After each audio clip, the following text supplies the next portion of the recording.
Hi friends, this video shows how to find hidden files inside this SanDisk portable SSD storage. Here I am using this multi-port USB hub that is connected to this Google TV streamer using this Type-C cable. Here you can see one white cable, that is power cable, that is connected to this USB hub. Here you can see one black cable that is connected to this SanDisk SSD storage. This is a setup. Let me go to TV, then go to Apps tab. Go down. Let me open one file manager app. Here I am using this Explore app. You can install this app from App Store. Let me open this Explore app. Here on the left side you can see disk 1 TB, that is this SanDisk SSD. Select it.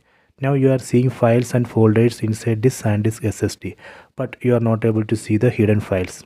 So I will show you how we can find hidden files. Go down, then select this show option. So let me select this show option, and here on top you can see show hidden. Enable it. Done. Then go back, then again go to this disk folder. This is a SanDisk. Now we can see hidden files and folders. Files and folders starting with dot, those are hidden files and folders. So this way we can find hidden files and folders inside the SanDisk SSD storage. You can try this. I hope you have enjoyed this video. Please subscribe this channel. Please like and share the video.